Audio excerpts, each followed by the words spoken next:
Hi, today I want to talk about connecting to a higher consciousness, connecting to your higher self so that you can receive guidance and you also get the right direction in life. But before I do that, I want to first explore the difference between our physical senses and our higher senses. So, all throughout school, we were taught about our physical senses: sight, smell, touch, taste, hearing. These are limited in time and space.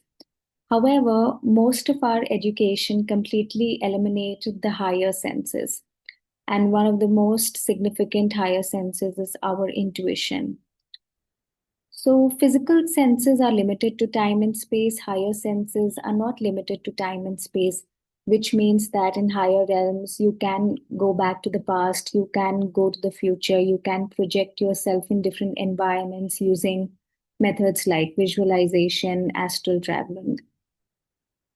There are several different types of higher senses. I'm not going to be talking about all of them in detail, but I would like to highlight a few of them which I feel are common enough. And people do experience these because whenever I have conversations with my clients, they often come back and tell me about some of these experiences. And these are spiritual gifts, these are spiritual senses that all of us have. It's only a matter of practice in bringing them out into the world and how effectively you're able to use them. So, the first is clairvoyance. This is sensing clear energy. This could come in flashes of light, or you could also see a dream and then it comes true in the following days. Another very common spiritual gift is clairaudience, when you're able to hear clear instructions from your higher self. This could be your spirit guides also communicating with you, but I'm going to talk about spirit guides in a minute, so I can elaborate about that more later on.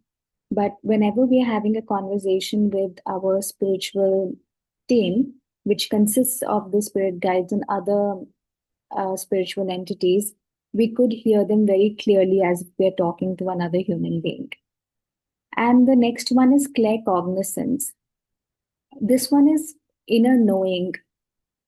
This has happened with me multiple times when I'm supposed to make a decision between two options. And all of a sudden, I just knew, and I didn't have a logical reason. I just knew. And that was why I took that decision. And it turned out to be great. It turned out to be very advantageous.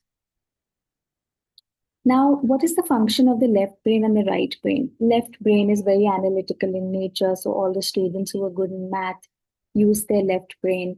Right brain focuses more on our intuition and it connects us to the higher consciousness.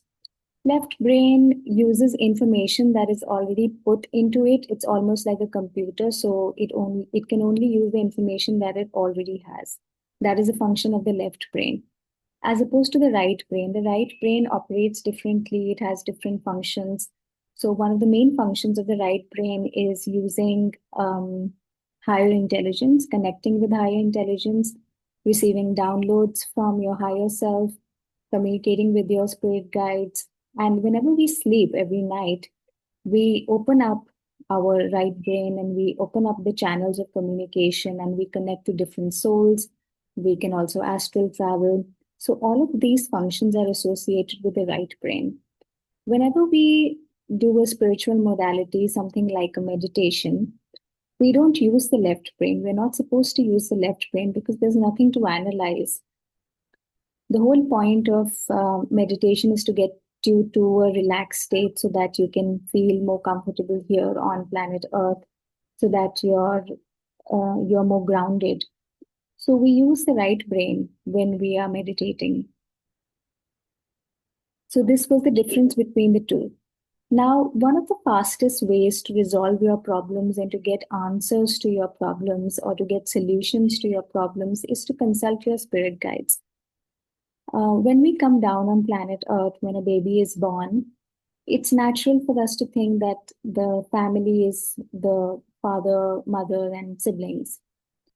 And then later on in life, probably friends could also be a part of your family. But these are all the people that you can see, you can touch them. We haven't come with just this family, we have come with a bigger family. That's our spiritual team.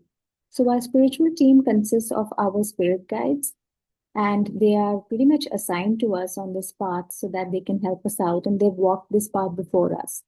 So they know a few things. They know the challenges that we are going to face. They know our personality to a certain extent.